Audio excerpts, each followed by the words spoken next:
Hi, this is Pete, and I just got up this morning. It's about 9, 10 o'clock here in St. Augustine, Florida. It's raining like Dickens today, but that's okay. I had a wonderful trip to Honduras, and now I'm back.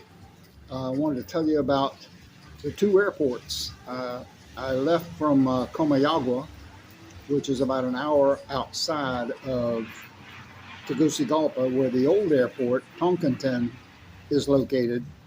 But it's a very dangerous airport, a very short runway. You come in over the mountains and right over the city. So they have built a new airport on the site of a old Air Force base, about an hour outside in a town called Comayagua. The airport itself is in a smaller town called Palmerola, and that's the actual name of the airport is Palmerola. It's beautiful. It's all glass and stainless steel. Uh, Very modern. It's much better than the old airport because they actually have more staff. Uh, I flew Spirit Airlines, and they had people all over the place helping me. And then the customs and immigration is much more spread out, not as compact as it was in Tegucigalpa. So it was very enjoyable. Uh, all of the shops and stores and coffee shops are not open yet, but enough of them are to where it was a enjoyable experience waiting for the flight. As usual, you know, you get there 2 hours ahead of time, so you want to have something to do. I always bring a book, but it's nice to have a good cup of coffee. And believe me, you can get good coffee in Honduras. That's not a problem.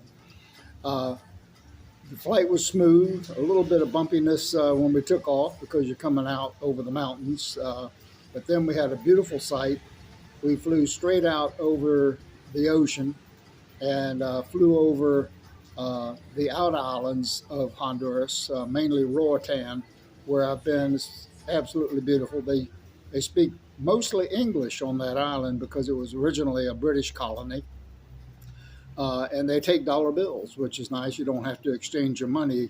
They will give you your change back in Lempira, but that's okay. However, the sad part of the trip was when I arrived in the United States. I had flown out of Fort Lauderdale thinking that it would be less congested than the Miami International. And leaving was no problem. It was pretty easy getting out, although it was more crowded than I thought it would be. Uh, it's almost as busy as Miami International. Uh, but coming back was a horror story, I got to tell you.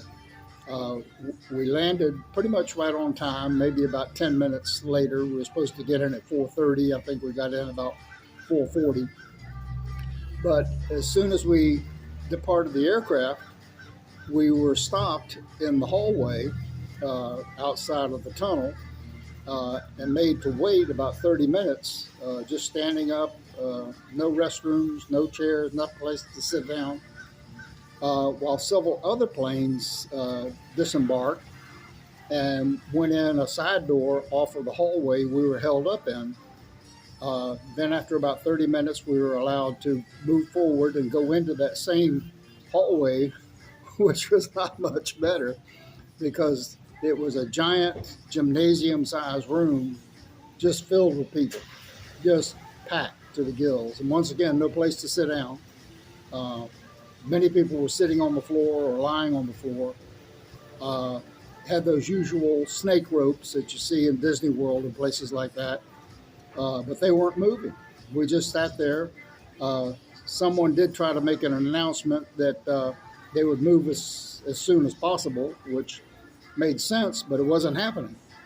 And we were there a good hour before the movement began.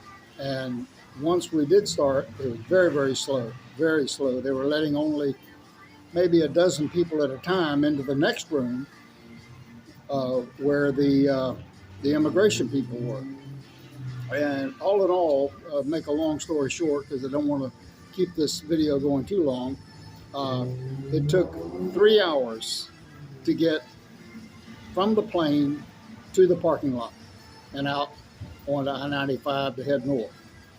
It only took 2 hours to fly from Honduras, 1,500 miles. So anyway, I just wanted to share that with you.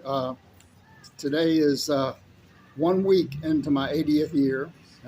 Today is Thursday, and last Thursday, the 17th, was my birthday on St. Patrick's Day, and now I'm 1 week older into my 80th year. Hard to believe, but I'm enjoying myself, and I'll share my further adventures with you. It took me a few days to recover from that event in Fort Lauderdale. I drove back to St. Augustine, and consequently, I didn't get back in until about 2:30, 3 o'clock in the morning. Probably should have stopped, but my plan was to drive, so I did, and I made it okay. I did stop at one rest stop and took a little nap. Got a couple of cups of coffee, of course. But it took me a couple of days to recover from that because I was kind of in a fog for about 48 hours. So now I'm back on track, and I'll try to get these videos out every day or two. Thank you for being with me, and see you next time.